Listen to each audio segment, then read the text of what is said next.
In Guatemala, the Constitutional Court warns that it will remove the minister from office if tensions at an important dam in the country are not resolved. In Palestine, the civilian population gathered at the Rafah border and trying to escape the Gaza side denounce being unsafe and forced to wait for hours without clear answers. And the Food and Agriculture Organization of the United Nations indicated on Monday that the agricultural sector and security worldwide have been affected by the impact of the effects of climate change.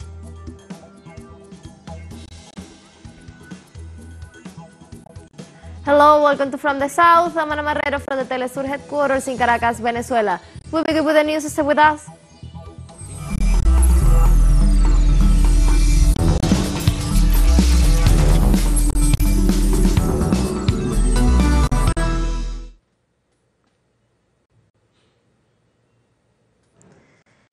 The political and institutional crisis in Guatemala worsened and reached another levels at the national government. The Constitutional Court warns that it will remove 2 ministers from office if tensions at an important dam in the country are not resolved. The alleged invasion of the teleSUR dam located in Chimaltenango in the east of the country opened a new front of confrontation between the powers of the state.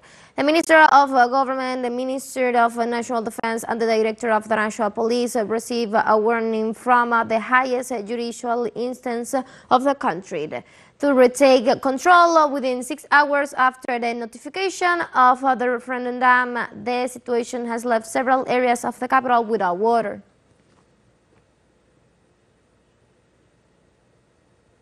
And Guatemalan social organizations carried out rallies for another day, keeping a state of side in several domestic areas to defend democracy. The side of the road's purpose in the west, mainly in the water areas, the southern coast is free. Authorities informed that dozens of trucks have been stopped. However, demonstrators keep their side passing through from time to time. Several organizations announced several rallies on Monday in the country's capital. We have planned that tomorrow we will leave for the capital city. All the authorities gather here and also our communities in the west of San Juan to continue expressing this rejection. So we ask the people of San Juan for their support. Do not see us as people who are doing something bad, but on the contrary, there are many who would also like to express, but maybe there is not organization or authority to lead them. We have organized our communities in a planned way, so that everything we do is for the good of all. In Cuba, Prime Minister Bruno Rodriguez informed on Monday in his profile of the social network X that on November the 1st and the 2nd, the United Nations General Assembly will consider the draft resolution on the need to end the blockade against the island. The call of the international community is ignored by the U.S. On November 1st and 2nd this year, the United Nations General Assembly will consider the draft resolution on the necessity to put an end to the blockade against Cuba. The U.S. government has continued to apply a very aggressive surgical design aimed at damaging the most sensitive sectors of the Cuban economy. Since 2019, the U.S. has been escalating the blockade to a significantly more harmful, cruel and inhuman dimension. Its real impact on Cuban families is a massive, flagrant and systematic human rights violation. Cuba's Foreign Minister Bruno Rodriguez points out that Cuba's continued inclusion on the arbitrary and spurious list of state-sponsored terrorists aggravated the situation.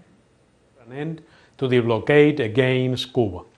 The U.S. government has continued to apply a very aggressive surgical design aimed at damaging the most sensitive sectors of the Cuban economy. $5 billion since 2019. Last year. That situation has worsened after Cuba's inclusion in the politically motivated, arbitrary and dishonest list of countries sponsors of terrorism, which has an undeniable economic impact. It's a failed, obsolete, unilateral, extraterritorial and genocidal policy. Once again, the government of the United States will be left in isolation by the overwhelming majority of the international community, claiming Cuba's right to live without blockade.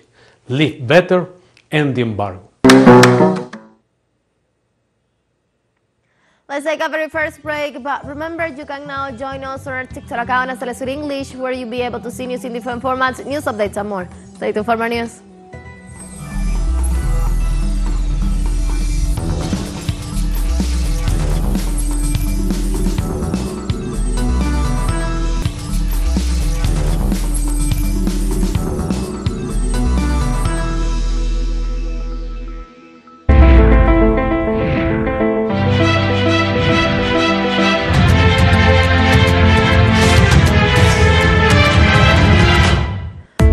From the south, rescue team working on Gaza estimate that there are over 1,000 corpses under the debris. Hence, the Interior Ministry raises alerts in view of a likely environmental crisis. The ministry's spokesperson stated that due to Israel's ongoing attacks, rescue attacks have been hindered. Several volunteers have been murdered, whereas they were trying to save survivors. Meanwhile, the Health Ministry updated the first briefing on the death toll, following a little oscillation between Sunday evening and early Monday.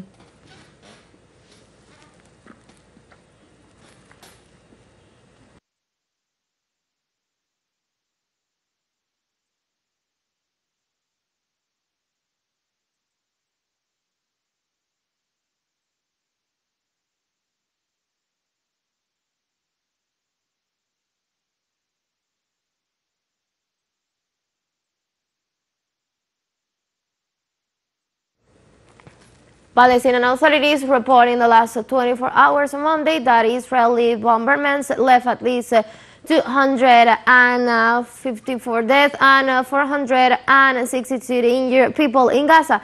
The total death toll exceeded 2,866 Palestinians killed and 12,000 wounded in Israel's aggressions on Gaza and the West Bank. Authorities in Gaza report that Israeli fighter jets fired missiles over the abandoned region, leaving more than 50 people dead, most of them women and children.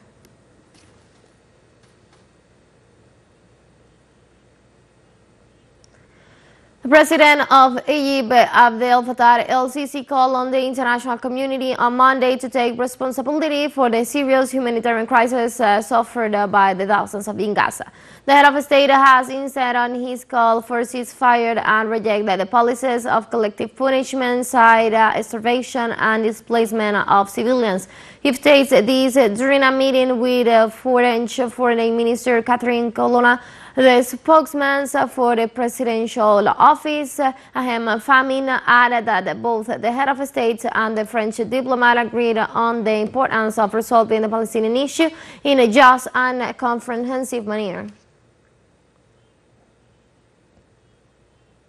Meanwhile, in Palestine, the civilian population gathering at the Rafah border urging to leave the blockade enclave expressed their frustrations. Palestinians point out they wait for hours to be attended by the authorities.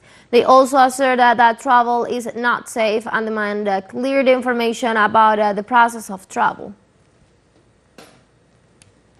We come to the border crossing every day. We contact the embassy every day and they tell us to go to the crossing. We wait for 5, 6, 7, 8 hours and then we go back. The journey is not safe. That is not truth. We move amid danger. We wish for this problem to be solved and to be given clear information so that we can travel. I've been coming and leaving for 3 days. I want to reunite with my children. Half of my children are in Saudi Arabia and the other half are with me here. I want to go to Saudi to reunite with my children. I appeal to brothers in Egypt and the Egyptian government to help us, me and others like me from everywhere in the world, to go back to our countries and our children. On Sunday, Palestinian President Mahmoud Abbas received a telephone call from his Venezuelan counterpart Nicolas Maduro. They discussed the latest difficult developments in the Palestinian territories. President Abbas stressed the need to immediately stop the Israeli aggressions at the Palestinian people, provide them the protection and allow the urgent opening of humanitarian corridors to the Gaza Strip and provide the population with medical supplies, water, electricity and fuel. Abbas renewed his total rejection of the displacement of the people of the Gaza Strip. On the other hand, Maduro stressed that his government demands an immediate ceasefire and the establishment of humanitarian corridors to assist the population, as well as the reestablishment of international legality through compliance with the resolution of the UN and respect for the commitments of the parties in each of the negotiations carried out.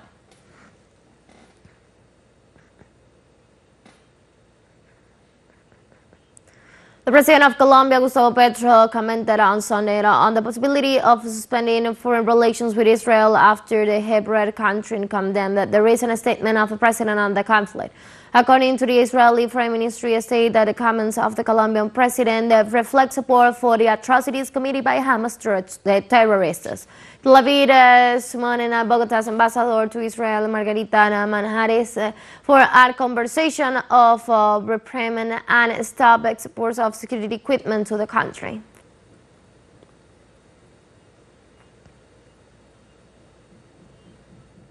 Let's take our last break, but before we invite you to visit our YouTube channel at teleSUR English, where you'll be able to watch our interviews, top stories, special broadcasts, and more. Hit the subscribe button and active the notification bell to stay up to date on the world's most recent events. One final short break, don't go away.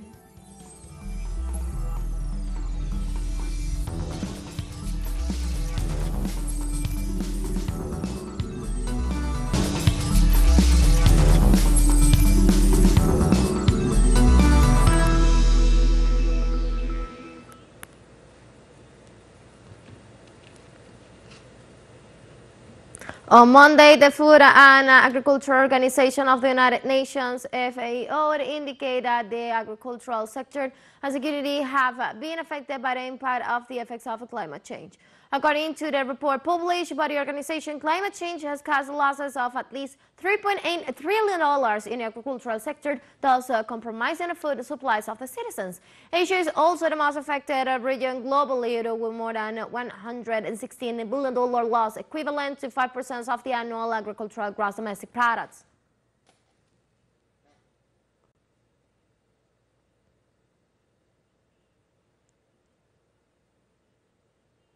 In Afghanistan, a new 6.3 magnitude earthquake shocked the city of Herat, leaving at least 50 people injured on Sunday.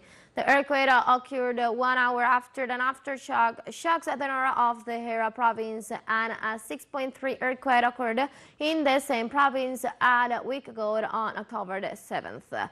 Taliban government officials estimated that more than 2,000 people across Herat province perished in the quake, and more than 90% were women and children, according to UN agencies and officials on the ground.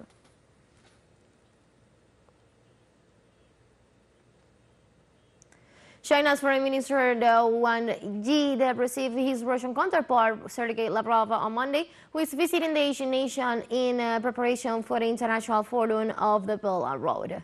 The diplomats exchanged views on bilateral issues and on the upcoming visit of the President Vladimir Putin to Beijing. On the subject, the Chinese Foreign Minister stated that the presence of the Russian President at the International Forum will make a very important contribution and promote a strategic interaction between the two countries.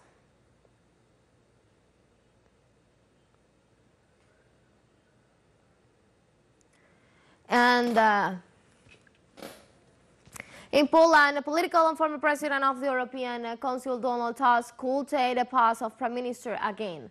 Tusk claiming his landslide victory after closing the elections poll, which places the governor of Liberty and Justice Party as the most voted, but not counting on the majority to continue in the government. Exit polls provide 36.8% of votes for governor's party, which will be translated into dozen parliamentaries out of 460 seats.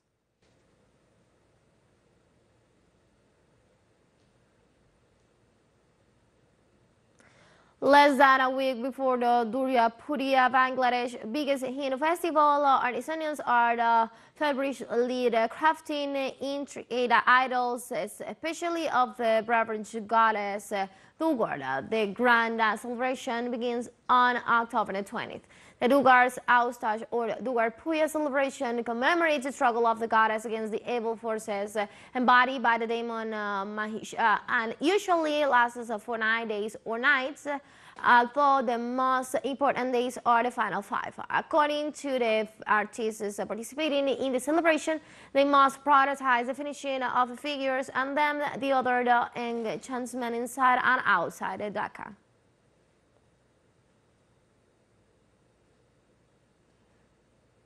We have come to the end of this brief, but you can find this and many other stories on our website at telesurenglish.net.